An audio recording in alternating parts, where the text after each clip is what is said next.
అందరికీ నమస్తే అండి. Welcome to JP writings. Positivity అనేది మనలో మాత్రమే కాకుండా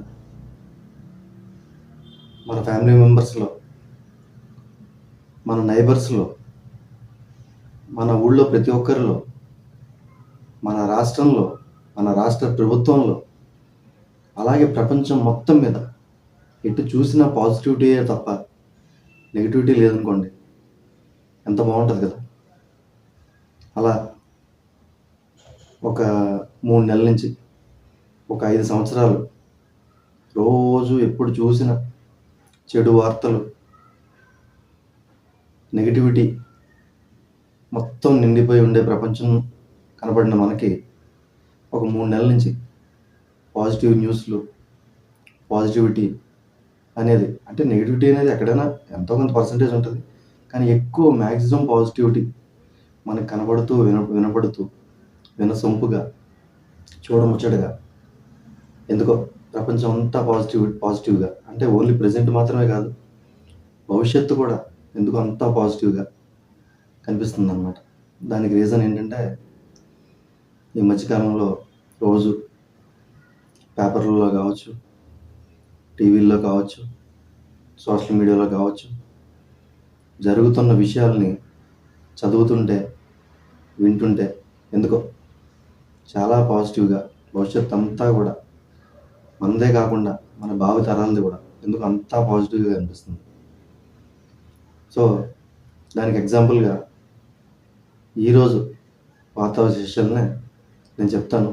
అది ఏ పత్రికైనా అనవసరం. తీయంగానే మాత్రం మెయిన్ పేజీలో కానీ, లోపల పేజీల్లో కానీ, హెడ్లైన్స్ కానీ, సబ్ హెడ్డింగ్స్ కానీ, డిస్ట్రిక్ట్ న్యూస్‌లు కానీ ఏదైనా కానీ మొత్తం మీద ఎక్కువ పాజిటివ్ న్యూస్‌లు. ఇంతకుముందైతే అలా ఉండేవి కాదు.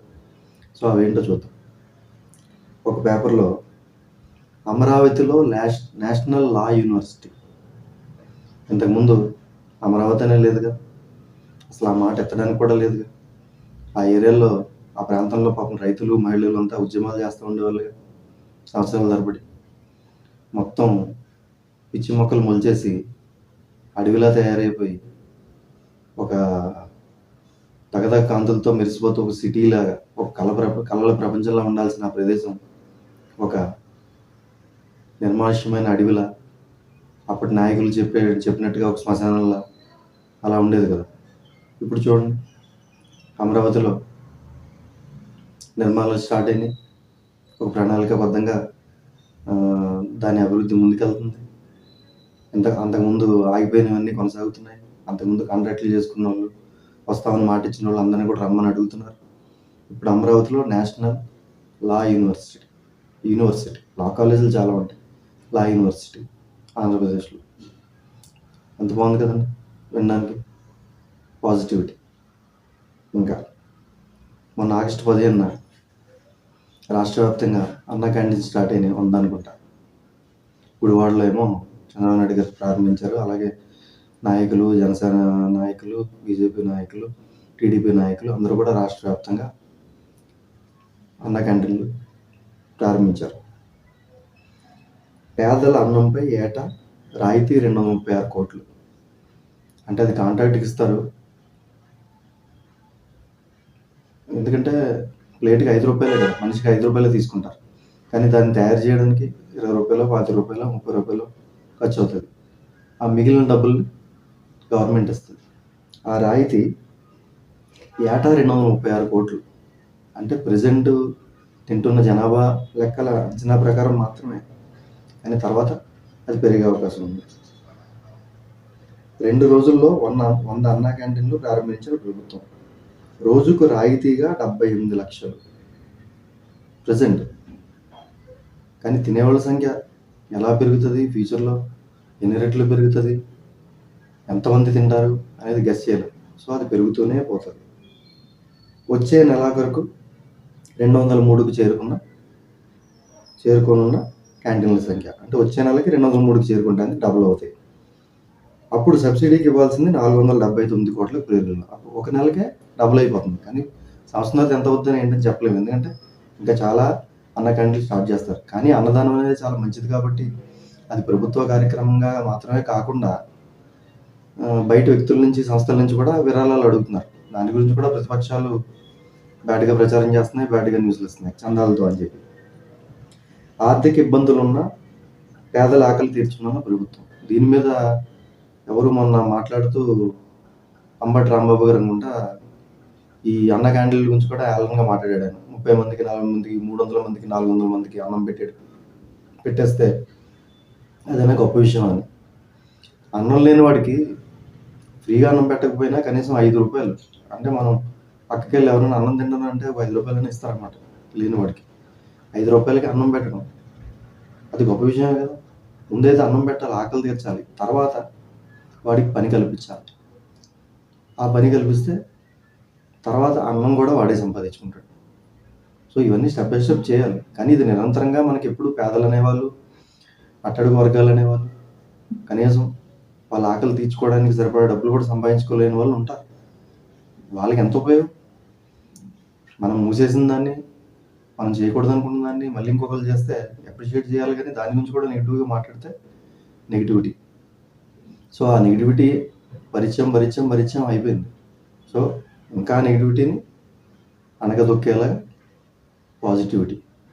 ఎంత బాగుంది కదండి న్యూస్. సో అలాగా డయాఫ్రామ్ వాల్ నిర్మాణం మేఘాకే.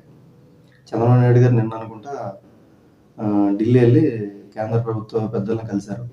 అక్కడ జలవనరుల శాఖ మంత్రిని కూడా కలిశారు. సో అక్కడ ఇంతకుముందు ప్రభుత్వం లాగా రివర్స్ టెండరింగ్ అని కాంట్రాక్టులని మార్చేసి మళ్ళీ అన్ని మొదటికి తీసుకొచ్చి ఇలాంటి పనులు చేయొద్దు.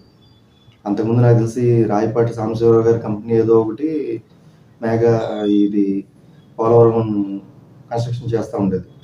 జగన్మోహన్ రెడ్డి గారు రాగానే ఆ కంపెనీని పక్కకు పంపించేసి రివర్స్ టెండరింగ్ మేము 500 కోట్లు ఆదా చేసాం, ఎంత ఆదా చేసామని చెప్పి మేఘా ఇంజనీరింగ్కి ఇచ్చారు. మరి అలాగనే ఇప్పుడు చంద్రబాబు నాయుడు గారు రాగానే మేఘా ఇంజనీరింగ్ మళ్ళీ పక్కన పెట్టేసి మళ్ళీ వేరే వాళ్ళకో ఎవరికో ఇవ్వట్లేదు కదా. మళ్ళీ మేఘా ఇంజనీరింగ్కే డయాఫ్రామ్ వాల్, మళ్ళీ వాళ్ళు చేసిన నష్టం ఏంటి? ఆ డయాఫ్రామ్ వాల్ పనిచేయదు, పాతదే. చంద్రబాబు నాయుడు కట్టిన దాన్ని వాళ్ళు కొనసాగించడం వల్ల వాటర్ ఫ్లో పాడైపోయింది. ఇప్పుడు కొత్తది కట్టాలి మళ్ళీ. ఆ కొత్తది కూడా మళ్ళీ మేఘాకే ఇద్దాం అని చెప్పి కేంద్ర జలశక్తి వనరుల శాఖ మంత్రి చంద్రబాబు నాయుడు గారు కలిసి డిసైడ్ అయ్యారు. ఇప్పుడు డయాఫ్రామ్ వాల్ స్టార్ట్ అవుతుంది. చూసారా? పాజిటివిటీ ఉండాలి, మనుషుల్లో ఉండాలి, ఆలోచనల్లో ఉండాలి, దృక్పథంలో ఉండాలి పాజిటివిటీ. ఇంకా పెట్టుబడుల కోసం టాస్క్ ఫోర్స్. ఏపీ ప్రభుత్వం కొత్త పరిశ్రమల కోసం, ఎందుకంటే పరిశ్రమలు రాకపోతే చాలా కష్టం. పక్క రాష్ట్రాలకు వెళ్ళిపోతూ ఉంటారు అందరూ ఉపాధి కోసం. సంపద సృష్టి జరగదు, ఆదాయం పెరగదు, రాష్ట్ర ప్రభుత్వం ఆదాయం పెరగదు, సంక్షేమ కార్యక్రమాలకు ఇబ్బంది అవుతుంది. అమరావతి డెవలప్ అవ్వాలి, అక్కడ పరిశ్రమలు రావాలి, చుట్టుపక్కల రావాలి, రాష్ట్రం అంతా రావాలి, రాష్ట్రంలో మారుమూల గ్రామాలు కూడా అభివృద్ధి చెందాలి, రోడ్లు మళ్ళీ ట్రాన్స్పోర్టేషన్ డెవలప్ అవ్వాలి, ప్రతిదీ. సో పెట్టుబడుల కోసం టాస్క్ ఫోర్స్ చూడండి ఎంత బాగుంది కదా. నిన్న పెట్టుబడుల కోసం టాస్క్ ఫోర్స్ నిన్న ఏమైందంటే చంద్రబాబుతో సమావేశమైన టాటా గ్రూప్ సంస్థల చైర్మన్, హాజరైన పలు దిగ్గజ సంస్థల ప్రతినిధులు, స్వర్ణాంధ్రప్రదేశ్ విజన్ 2047 రూపకల్పనపై ప్రధానంగా చర్చ. 3.5 గంటల పాటు కొనసాగిన సమావేశం. ఇదండి పాజిటివిటీ అంటే. ఈ 5 సంవత్సరాలు ఉంటాం కదా మనం, 5 సంవత్సరాల్లో ఏం చేద్దాం, ఎంత దోచేద్దాం, ఎంత అప్పు తెచ్చేద్దాం, ఇది కాదండి. విజన్ 2020 అన్నారు. ఇప్పుడు చూడండి, ఆయన ఉన్నా లేకపోయినా, ఆయన తర్వాత ఎవరు పరిపాలించినా, వాళ్ళ పార్టీ ఏమున్నా, వేరే పార్టీ ఉన్నా, అవన్నీ ఆయన ఆలోచించట్లేదు, ఆ ప్రభుత్వం ఆలోచించట్లేదు. విజన్ 2047 రూపకల్పనపై ప్రధానంగా చర్చ. చూసారా? 2047 దాకా వాళ్ళు అలా ఆలోచిస్తుంటే భవిష్యత్తు గురించి, మనకి ఇంకా భవిష్యత్తుకి ఏ డోకా లేదు, మనకు కానీ, మన పిల్లలకు కానీ, మన భావితరాలకు కానీ అని చెప్పి ఎంత పాజిటివిటీ చూసారా? అది పాజిటివిటీ అంటే. సో దీనికి ఈ టాస్క్ ఫోర్స్కి చైర్మన్గా బహుశా రతన్ టాటా గారు ఉండొచ్చు, లేకపోతే ఈ టాటా గ్రూప్ చైర్మన్ ఉండొచ్చు, చంద్రబాబు నాయుడు గారు కూడా ఉంటారు దీంట్లో నాకు తెలిసి. సో ఇదండి ఇవే కాదు, ఇలాగా రోజులు పాజిటివ్ న్యూస్‌లే. ఎందుకంటే వాళ్ళు రోజు పాజిటివ్‌గానే ఆలోచిస్తూ, పాజిటివ్‌గా రాష్ట్రానికి ఏదో చేయాలి. తద్వారా రాష్ట్రం దేశానికి ఉపయోగపడాలి. రాష్ట్రంలో ఉన్న ప్రజలందరూ బాగుండాలి. అన్ని వర్గాల వాళ్ళు అని చెప్పి ఇలా రోజు కూడా పాజిటివ్‌గా ఏదో ఒకటి జరుగుతా ఉంటది. పాజిటివ్‌గా మనకి భవిష్యత్తు మీద ఆశలు కల్పిస్తా ఉంటది. మనం రోజు ప్రశాంతంగా పడుకునేలా చేస్తది. అలాగా ప్రపంచం గాని, చుట్టుపక్కల గాని అంతా కూడా ప్రతీదీ పాజిటివ్‌గా కనిపెడతా ఉంటది. కనపడేలా వాళ్ళు చేస్తా ఉంటారు. అలా మార్చడానికి ట్రై చేస్తా ఉంటారు. మారుస్తారు కూడా. సో, వినసొంపుగా, చూడముచ్చటగా, ఎటు చూసినా పాజిటివిటీ. ఉంటానండి.